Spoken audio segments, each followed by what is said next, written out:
So let's start our first table, which is focused on the international experiences. We're going to talk about the land, right? So I want to invite Mario. Mario, please. Who's the executive director and resident of the Fideicomo de la Tierra, Canha Martin Peña. Also, Barbara, who's also from the Fideicomiso de la Tierra, Canha Martin Peña in Puerto Rico. I want to invite Ashley, executive director of the Houston Community Land Trust in the USA. And last, Razia, that is activist and also vice president of the London Community Land Trust. And she's also a resident of the CLT. So for this round table, we provoked those people here so they can share their experiences in this their each and on CLT. So we have a Latin American experiences, also North American and European experiences of the CLT, and we thought about some questions. So those questions are: in your experiences, tell us about how the CLT model contributes to achieving the right to adequate housing. How does the CLT model addresses the issues of race, color, and gender? In your community, how did the residents react to the CLT model, and how do they comprehend the division between land and housing units? And we invite those presenters to share what are the main potentialities and challenges of the CLT model. So, before anything else, they are going to be talking in Spanish and English, and if you don't have the simultaneous translation equipment, please do so by getting the equipment back in the room so you can understand everything they are saying.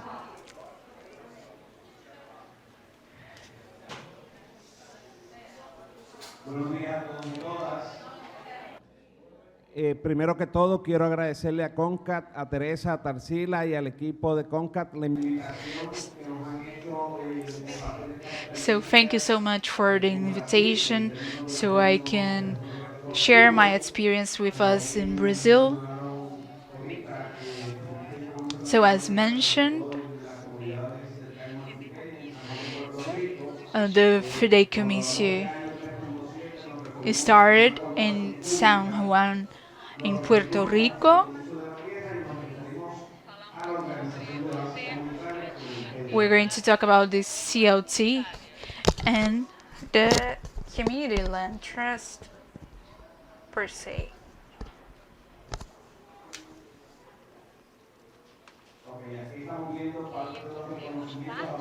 Okay, here we have some things that we won that people recognize us with awards that our community received as part of the work done by those communities.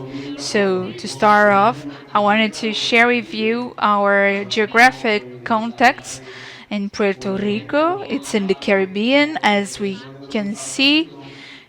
Puerto Rico is a part of the United States since 1988. So it's just a few years. So let's see a bit of the strategic community of Caña Martin Peña. The areas in red is the part of these communities, and we can see all this bay and San Juan Bay. This is where the exportations come from and the importations come out from. And then we also have the international airport, Luis Muñoz Marin, by the San Juan Bay. And we have many people getting there from this airport. So, by this structure, we can see that this affects the communities. So, here we have a timeline. So, since last century, these areas were occupied, those people were there. And in Puerto Rico, we had, like, we have every now and then some environmental events like hurricanes, like in the 30s, the sugar industry started to go down its profits. So that's how the communities went to those cities. So in the 20s, we started this project to canalize things. In 2004 was approved the DCLT. In 2007, the Congress approved the first project of dredging. And then we started to approve these studies of those CLTs in 2016 and 2022, which is such an important year because the engineers approved the federal bills so we can approve the construction. And then we signed everything so we can start this engineering project. And as we said, the rule, which is this one showed in the screen, we approved the creation of the political petition so we can have this work done representing these 8 communities. Those are the entities, G8, with more than 200 residents, the Fideicomiso de la Tierra of the CLT, so we can get this project working.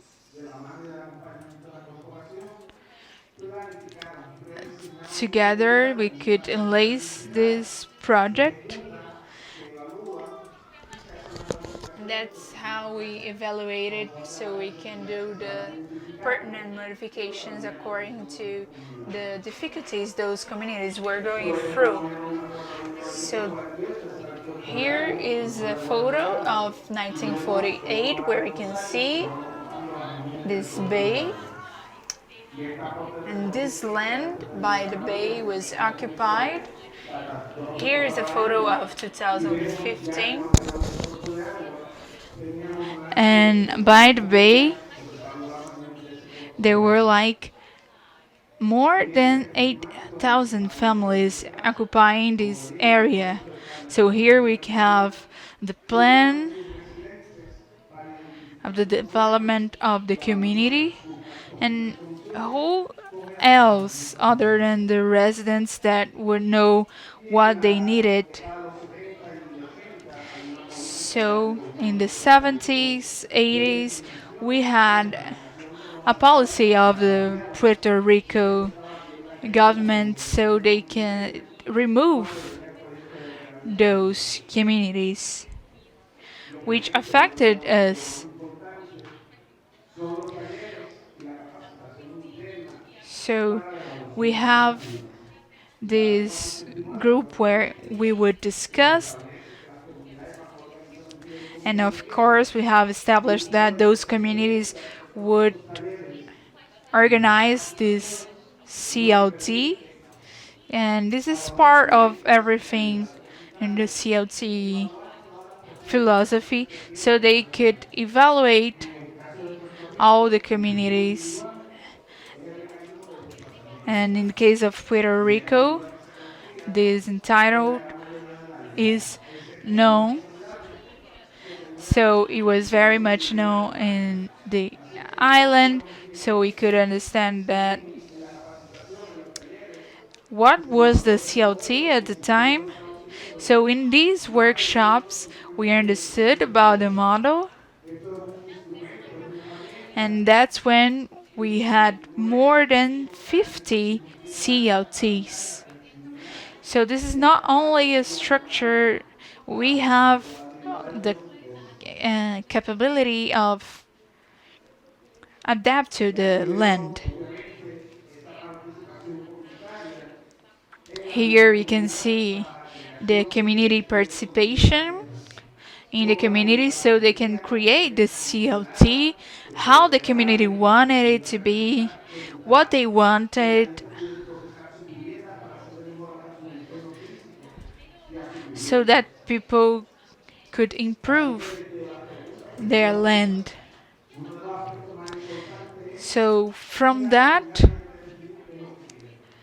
the community understood what they wanted, where they wanted, how this space was being used, and the residents' necessities. And with this CLT, we understood a new model in the country where we can understand how Puerto Rico could be.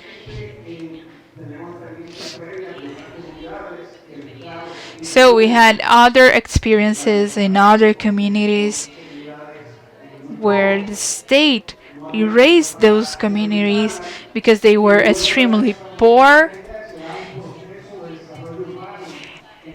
and we could see that we have changed the community development that could help those people because they had to go to other areas. So here we have one of our slogans. The land is ours. So that's why, because in 2009 we had a new rule because those lands were removed from the CLT. So people had to organize themselves, and we had the help from artists, politicians of the countries, so those peoples could defend their own land. 2013 In 2013, the state, through law, were able to give those lands to community back to community. Naturally, it happened with the communities just so that they went out defending their lands as well as CLT. So that was ours. We would never lose that. There is another picture, and that is quite important. This does not only avoid communities eviction, it allowed that they could remain. They could have access to housing, land, infrastructure, just so that they can live. One of the questions was regarding how important the experience is. And I think that the most important is how community gathers and how they take care of their land and neighborhood. Despite of the poverty and lack of infrastructure. So they value the land and they fight for it. So as they valorized its mother, that's how they worked with CLT. There are also gender and race. Puerto Rico's population, over 52% of population are women. The others are men.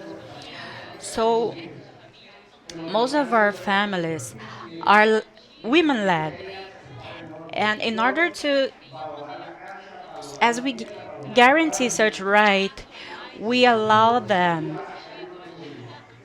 to improve their living conditions, not only financially, but also for the whole community, for the whole neighborhood. Regarding race, 25% of our residents are migrants from the Dominican Republic who arrived in these communities, and they are part of them as well. So let us talk about the biggest potentialities. Education received by our residents, and how important it is to have such toll to make sure that we will remain in that land, that will avoid eviction, and communities will always remain there because, as we know, government will always try to remove those families and use those spaces.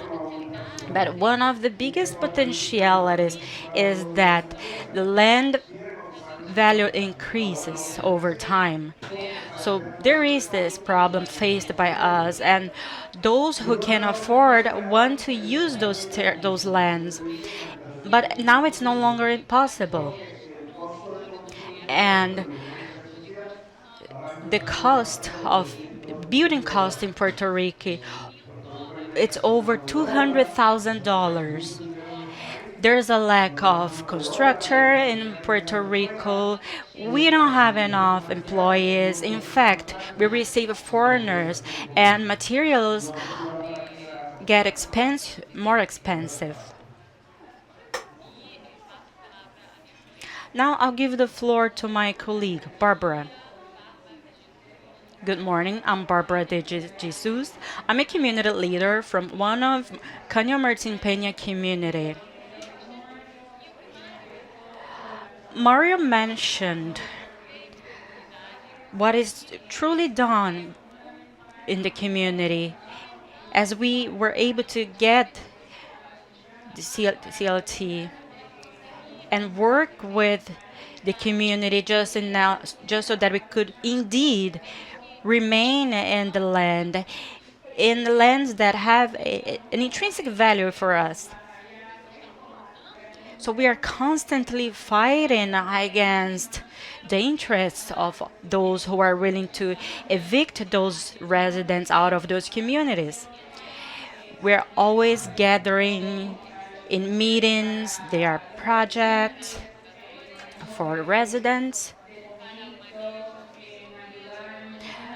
projects to deal with conflicts and help with residents' needs within the community. There's also literacy programs, and the whole community participation. That is quite important, just so that we can truly make this a successful project. So CLT was created along with leaders, decisions were made, and there's no way one single person could make a decision without the whole community consent.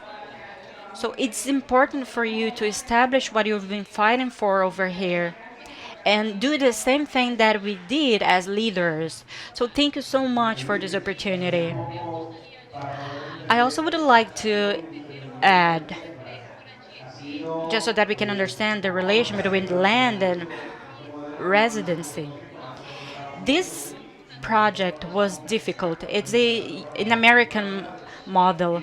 We just applied this model according to our own needs and particularities. So it is important to understand the differences because that's how it can work. Families who do not have a title, either through the cooperative or individually, they have the right to have this surface right. Regarding family and structure, it is important to regularize the land. So when time comes and a family who's willing to sell their land, they can do it. And for the market price, 25% is for the land, but it doesn't truly mean that the land will be sold. So makes sure that residents will remain there. The land will not be sold. And it is an obstacle for real estate speculators. So thank you so much.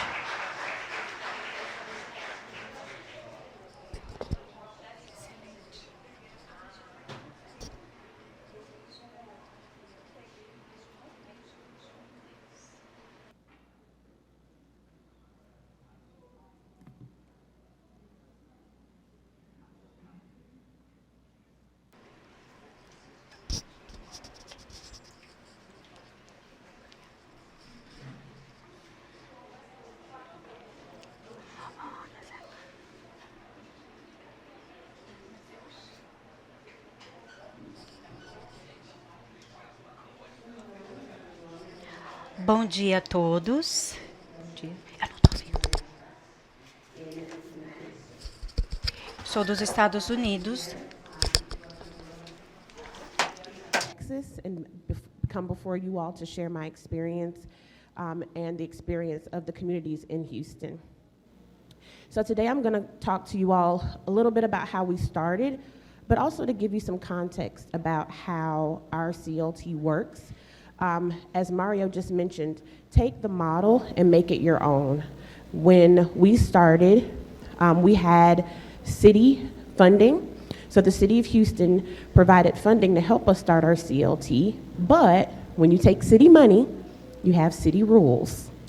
And so the model that we have is one that is solely on home ownership. We just received some additional funding that is not with the city that will allow us to do rentals, commercial spaces for small businesses, green spaces, and diversify how our CLT actually works.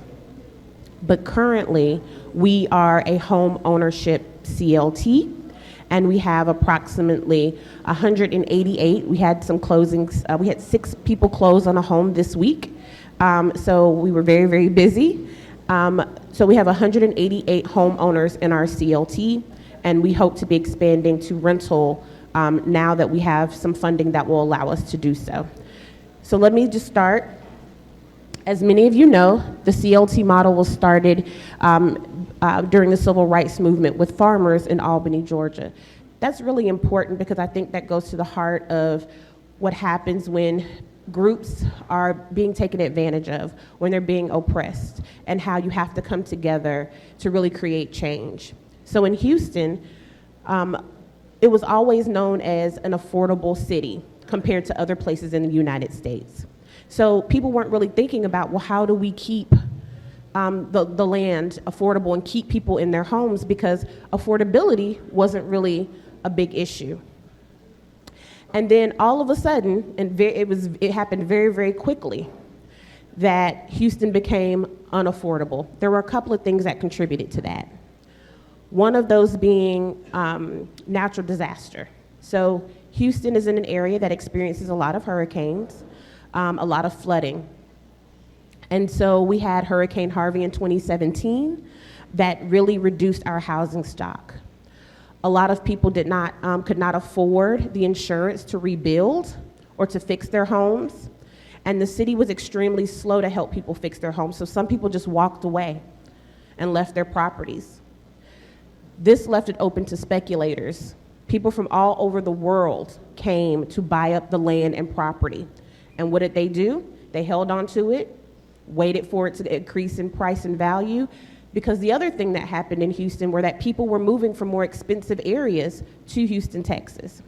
Houston has warm weather, again, used to be extremely affordable, and there's lots of lucrative industries. We have oil and gas, we have a big medical center, so people thought, I could move to Houston.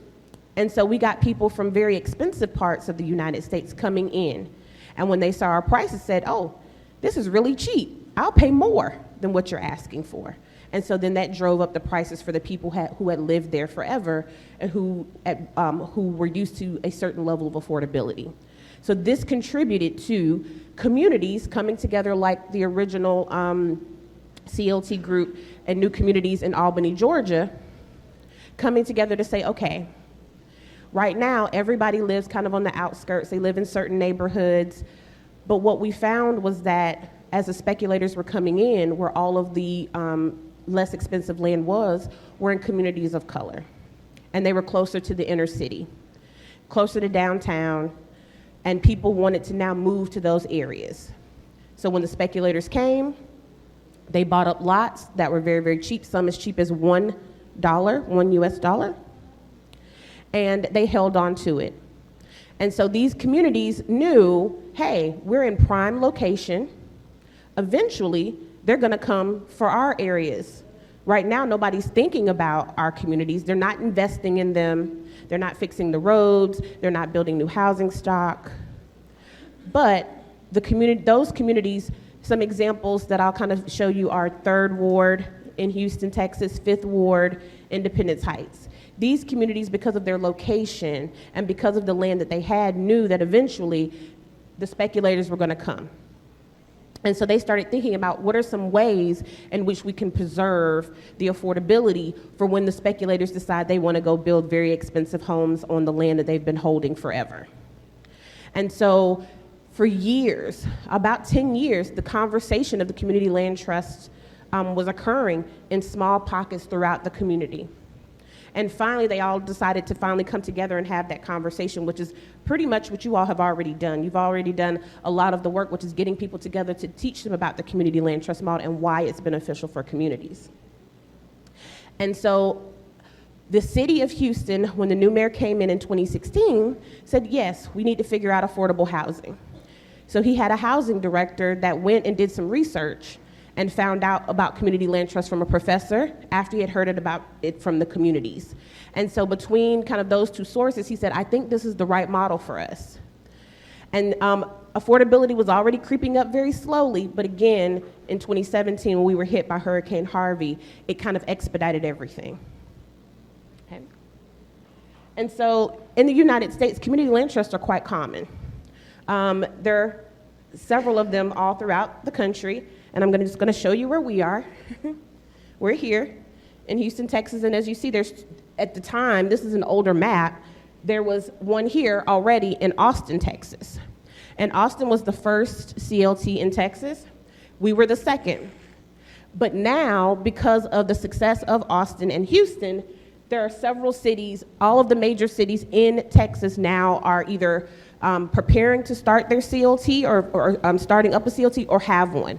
So the movement since we started has grown very quickly, and we were established in 2018. So we're very young, we're a baby CLT when it comes to those in the United States. We're fairly young.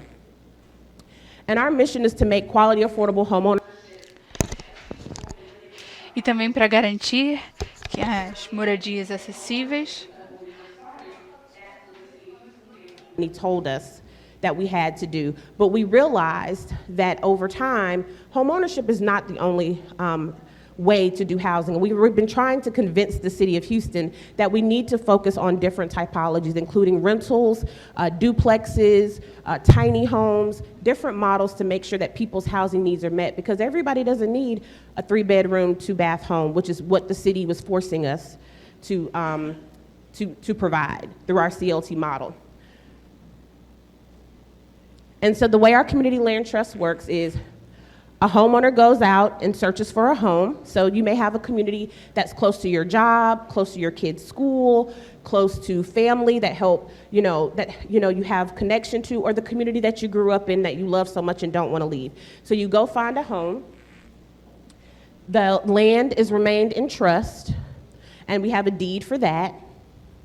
And then you, as the homeowner, have the deed for the improvements, but you and your family have exclusive rights to the land through a ground lease. So we're bound together by a document that you sign when you go to close on your home, and every homeowner gets up to $150,000 US to help purchase their home and bring down the price to make it affordable. So the home becomes a protected asset of the community. When people say, well, you don't own the land, we say, no, the individual does not own the land. The community owns the land. because we are governed by the community and governed by a board that the community helps select. So when people kind of get a little nervous about the idea of not owning land, in Texas, land ownership is a big deal. People have big ranches and all of that, and they have homes and they want lots and lots of acreage, and they want really big yards so they can roam around in, and not necessarily that they need it. That's just what people believe is what we call the American dream, but it's something that's been forced upon people. It's not exactly necessarily the best way to think about things, because then it has forced people to not really think about community as much. And so this is how we have people coming in and disrupting communities and displacing people, okay? So in exchange for the money to make the home affordable to buy, the homeowner agrees to live in it and use it as a primary residence instead of a rental property or an investment property.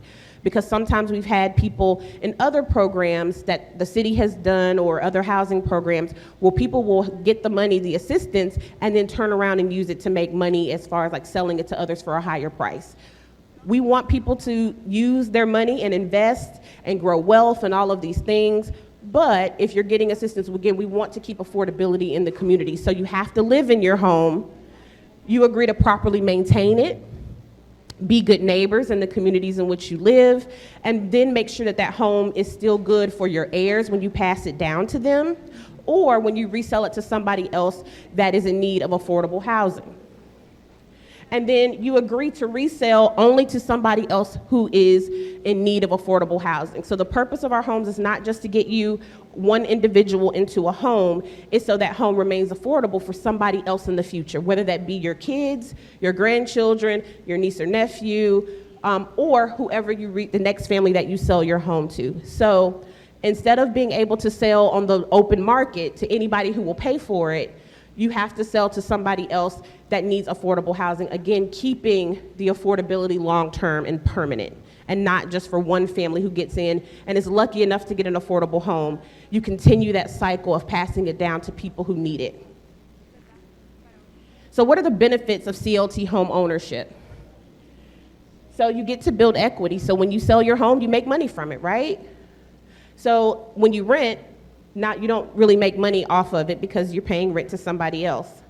So you do get to build some equity. It's limited so we can keep it affordable, but you do build equity.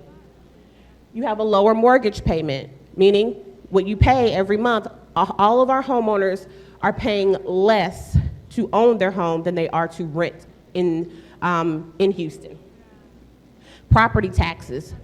So in Houston, our property taxes are very high. Every year, the county will come and look at your home and say, your home is worth this much. You may say, well, I didn't pay that much for that house. Or where did you come up with that number? The county tells you how much your home is worth, and then you have to pay taxes on what they say that it's worth. That is what has been pushing out a lot of people in communities, because when the value of the land goes up, or when expensive houses are being built around your community, it drives up the value of all the homes in that community. Meaning, even if your home is not worth a ton of money, if your neighbor's is, your home is now worth more and your taxes are worth more.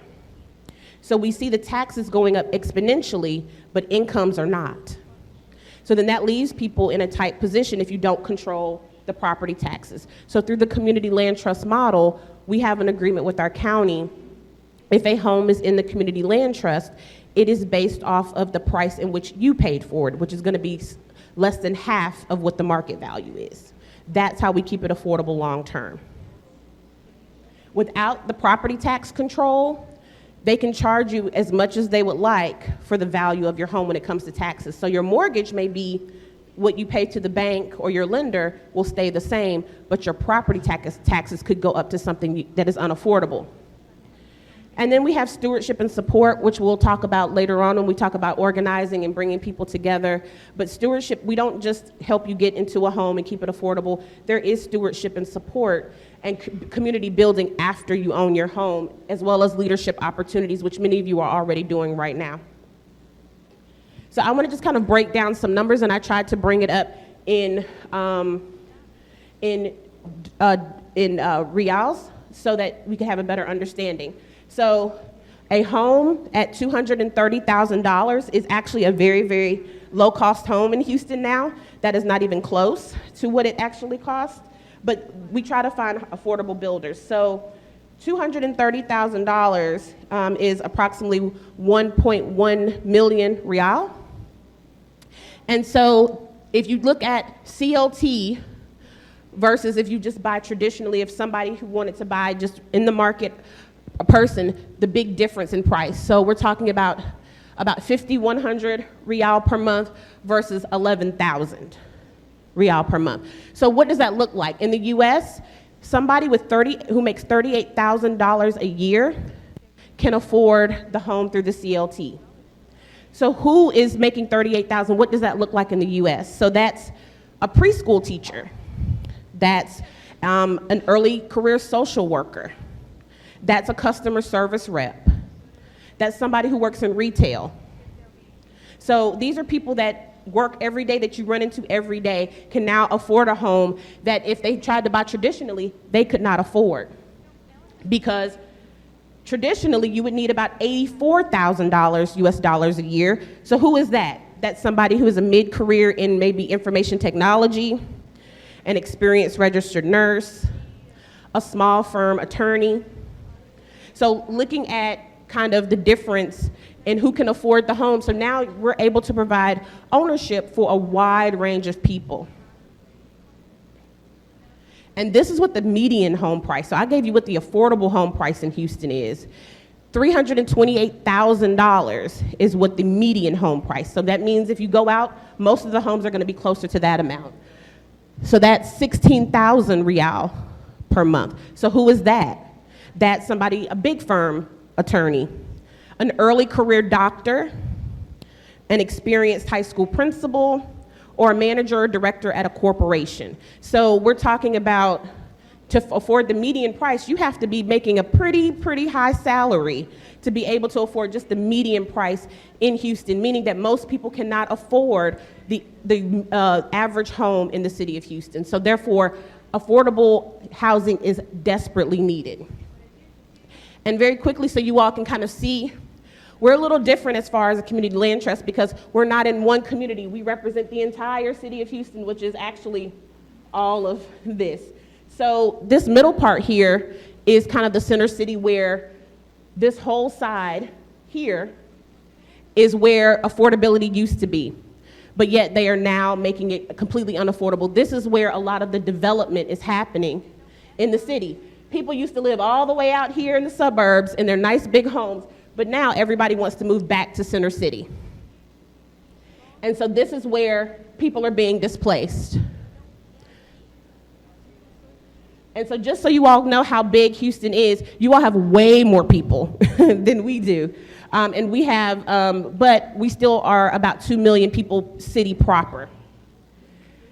And then when you look at the size, we have a lot of space and they want more density. So they're now building closer together to create that density, more so what you all have with here in Rio. And the average cost of an apartment in Houston is $1,500 a month. Our homeowners are paying significantly less than that to own a home. This is just some quick examples of Third Ward, one of the major communities that are being gentrified. These are the typical homes that used to be there, but as you can see, they're building high rises, and this is the new types of homes that they're building. Closer together, taller, way more expensive. Third Ward is a historic African-American neighborhood where there's a lots of rich culture and history, and musicians used to come and play there. And there's a very tight-knit community, and they're one of the ones who kind of started the movement for CLTs. The most famous resident, I have to brag about this, Beyonce is from Third Ward. Fifth Ward is another example of a neighborhood as well, where we had traditional affordable homes that are now being wiped out by very, very expensive townhomes. And so the Community Land Trust is the only way at this point that we can kind of preserve, one, the aesthetic and the feel and the community feel of that community, but also a way to keep people in those communities without being displaced, because the housing that is currently being built is not for the current residents. They are intentionally building homes that the current resident cannot afford, because as I showed you, it's in that middle, that city center, and they want more people back into those areas. And lastly, here are some of the homes that have been able to be put in the CLT for less than half of the market rate value. So our homeowners, these homes are all over the city. They found them just working with the realtor. But the prices that they were able to purchase them at $90,000 US dollars, which is equivalent to about 450 real, versus the 1.3 million it would cost if they bought at market rate. So as you can see, the CLT does bring significant affordability to home ownership. And now we're looking forward to going into rentals so we can provide more affordable rentals for people that are not maybe interested or ready for home ownership. So that is our CLT, and I hope you all have some questions later on. And thank you so much again for allowing me to speak with you today.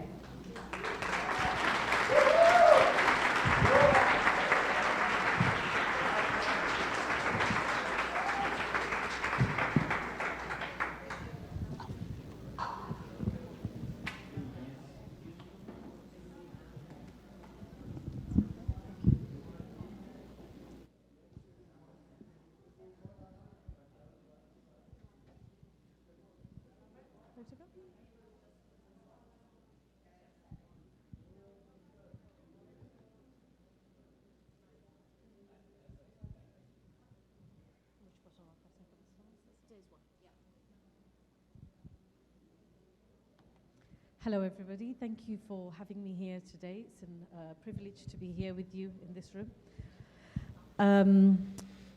I am first and foremost a local community member and an advocate for affordable housing. I believe that affordable housing is a basic right that everybody has that is sometimes not afforded. I come at in my involvement with CLTs slightly differently from my colleagues over here. I became aware of CLTs through grassroots campaigning. It was a joint effort by a youth organization and also a wider national organizing group called Citizens UK, whose intention is to build a more fair and equitable society. Now, where I live has been historically deprived, and it has seen a lot of social issues, issues that are underpinned by racism as a result of quite a high migrant population. And in 2018, I found myself in a situation where I had a housing need. And somebody came knocking on my door to tell me about CLTs, something I'd never heard of. A poster in our lobby informed me that there's some genuine affordable housing coming along. Now, over the course of the prior 10 years, we saw substantial affordable housing that was unaffordable for the vast majority of our residents. Now, the borough or municipality I live in is 54% ethnic minorities, but their white counterparts are 4 times more likely to own a home than the majority of the population there. Now, an advocacy academy, which is a youth organizing institution, had a couple of members who realized that once they graduated and they'd landed their first job, with an average income in our borough, they would be unable to afford to live there. If they wanted to live independently, they'd have to move out, away from their roots, from their family. And for one of our members, very poignantly, he would have to move away from his mother's grave and have to do a 2-hour commute in order to be able to visit her. So they got together with what was then East London CLT, who had just delivered 23 units through the cooperative scheme. So I attended the first meeting highly suspicious, and I left the meeting feeling very exhilarated, thinking, why is this not much more widespread? It seems like it's the perfect solution. And then I got involved. A year later, I found myself joined the board of directors of London CLT. And the challenges became a little apparent as to why this seemingly obvious solution was not being used. Now, our first unit, if you will see to the board there, on the left-hand side here, this is the first CLT unit that London CLT bought, 23 homes. It was built on the old site of St. Clement's Workshop, which you may or may not be aware, workshops in the UK housed the poor, the indebted, and those who are otherwise extremely destitute. St. Clement's was one for women and children and what they called then the criminally insane, mentally insane, sorry. Now, as you can see, this is a picture from 1841, as at a time where we didn't have social services and social housing. This particular building housed 124 what they called paupers at the time, people who were absolutely destitute. Now, fast forward, post-Second World War, we had a fantastic initiative which saw the birth of our National Health Service, and it also saw investment into social housing. Housing that was given to those who were most deprived at affordable rents, which then allowed them to create roots in their community to ensure their children, their families thrived, and also give back to their community. Now, in 2016, through campaigning through London Citizens, we saw 23 units built. In 2015, this group of young men got together and approached our local authorities for land. Now, in the UK, the land works slightly differently. Most of it is privately owned, except publicly owned land. And all publicly owned land has designated uses, which shrinks our opportunity for for CLT homes even more so. Now, the challenges that we face as a group is that we don't have the money, we don't have the permissions, but we have the willpower. So whilst communities can get together, the knowledge of CLTs is increasing, but we're finding that what are historically deprived areas, people are being pushed out because they can no longer afford to live there. The area that I live in, for example, a substantial number of families are being pushed out to coastal towns because in the 1980s, we saw a mass selling of social housing stock. 20 years later, we saw about 40% of those homes re-enter the private rental market. So people are now paying up to 50% of their monthly income in order to pay rent alone. That does not include your electricity, your gas, your taxes, your food. So it leaves people in very precarious situations. We are at a stage now where those who are fortunate enough to be in social housing have more disposable income than those who are in private rented accommodation. The situation we're in at the moment, a teacher, a nurse, sometimes even doctors in our city can no longer afford to live there because house prices are so high. To give you context, in the area that I live in, the price of a 2-bedroom apartment can range anything from about £300,000 to about £450,000 on average. But the average income in our area is only £28,000. That means that you can only afford approximately £800 a month, whereas rents are about £2,000. So that just gives you the disparity. So we're finding a larger populace of adults who are having to share accommodation or move out of town entirely. Now, we do have a model of CLTs that can provide a solution to part of the housing crisis.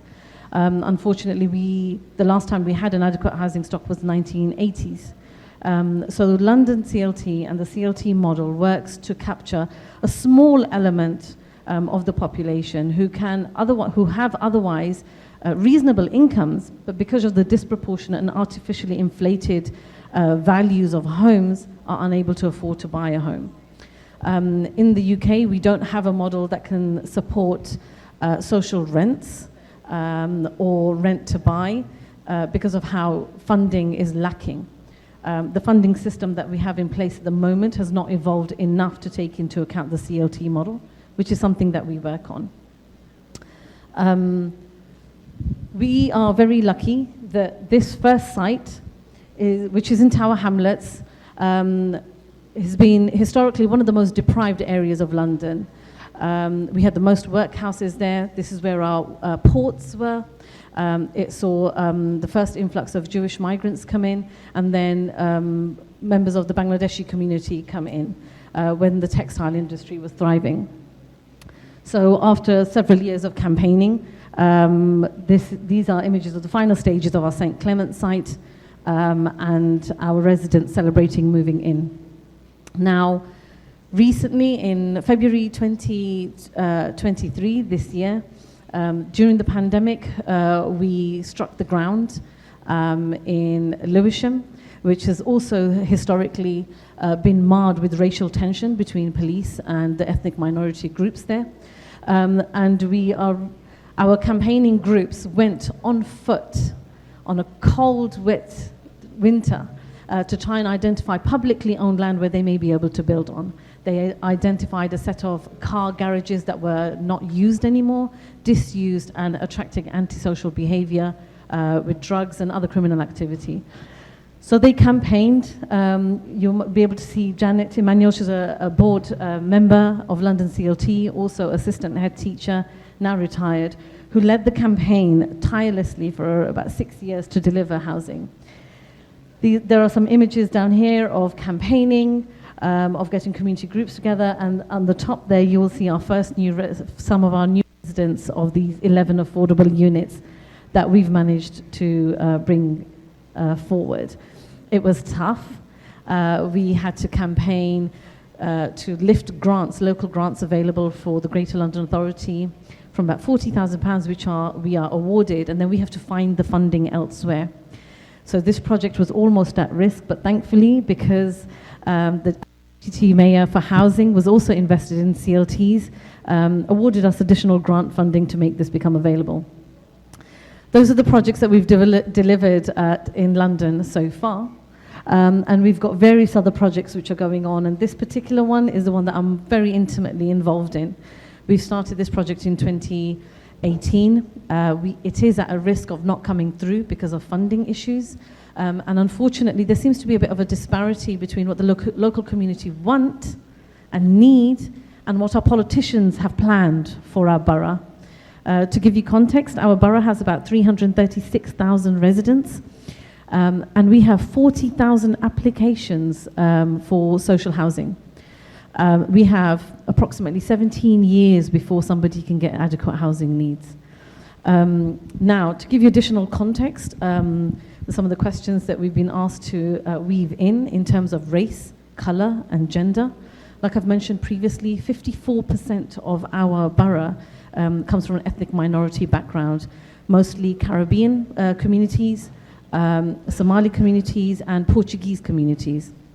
And we had an Equality Commission report done in 2017 which established that our borough is institutionally racist on all levels.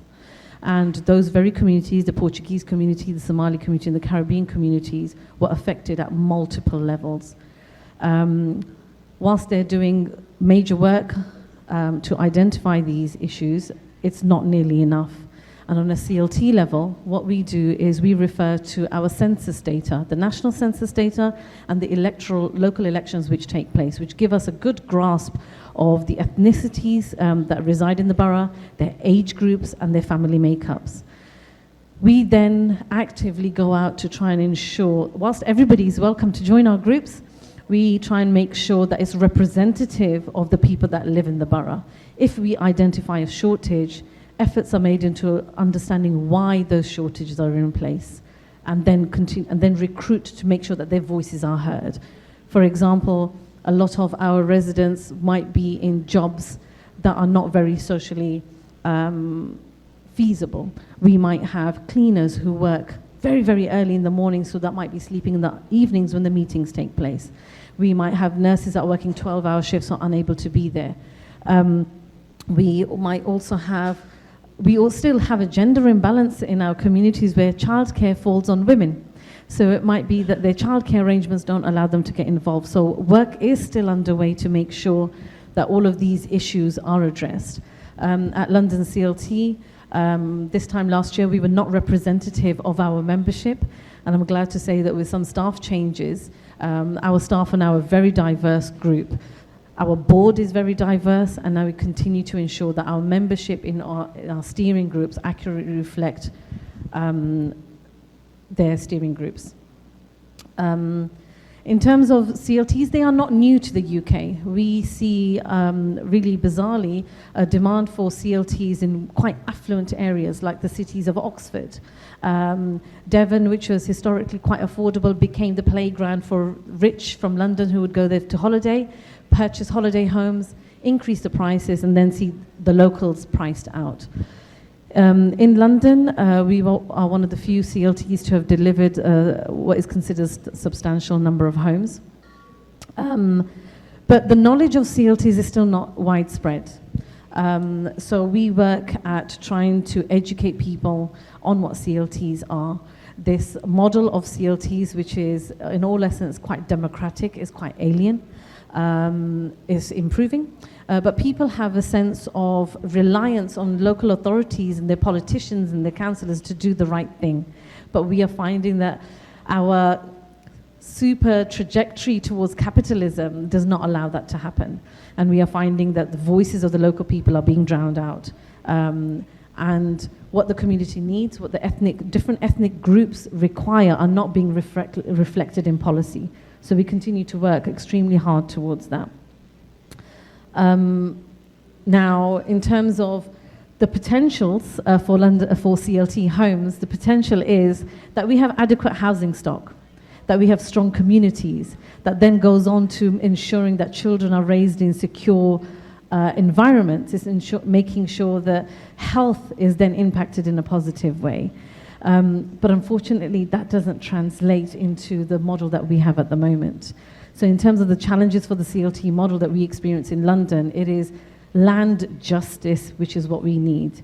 We have the area of a golf course available in North London alone, where people get to play golf while there's people on housing waiting lists waiting to be housed, people in overcrowded accommodation, which impacts school attendance, which impacts health, both physical and mental health. The condition of houses which have been built in the UK are not adequate. So we see a lot of damp, which causes a lot of issues with asthma, which then impacts how people can live their general lives, sickness, and attainment levels. So the challenges that we have is to convince our politicians that this is the way forward rather than private development, that actually you will see investment in cities and towns where communities can stay, and that communities are there, much like our visit to one of the favelas, that those people who struggle right now are the reason why some of those towns and cities are there, and it is entirely unfair to expect them to now leave because they have kept the ground there for you. Now, what we would obviously like to see at London CLT is the increase in the model so we can accommodate for different needs of the community. Now, when rents are so high and 50% of your income is taken on rent, you have no space for savings. Without those savings, you cannot raise a deposit. We don't have subsidized opportunities available where deposits are given to residents to purchase. So they have to find that money somewhere, and we don't have that. So we live in the hope that our model will evolve to take in our model that we're using in the UK at the moment to target housing evolves with the CLT model. I think the CLT model is a little bit too advanced for us right now. But with the will of the people, I think we will be able to get there.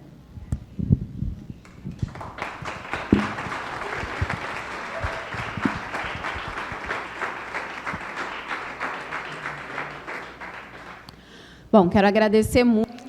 Well, I would like to thank you for your speeches. In this first moment, our guests are presenting their lives and their experiences that are very different from ours. So we will bring our scenario here in Brazil so you can ask your questions. But whoever knows our project knows that we don't like people sit. We want people to do stuff and move. So we'll do a dynamics that will last like about 10 minutes. All of you got some post-its and pens. And we will invite you all. As you can see at the end of this room, we have some papers on the walls. And whoever is on the right can write on the paper on the right, and on the left can write on the paper on the left. So what will you write on the post-its? So first, what is the most interesting part that you've heard so far? And in one post-it, the most interesting points, and the other ones, your biggest doubts about this model. So you have 10 minutes. You can grab some coffee and put your post-its there. And then we are going to go back to talking about TTC in Brazil. So, guys, 10 minutes. Vamos lá, repetindo as perguntas. Em um papelzinho, quais foram os pontos mais interessantes que vocês ouviram? E em outro papelzinho, as In one paper, the most interesting parts, and the other one, your doubts about this project. So please share with us.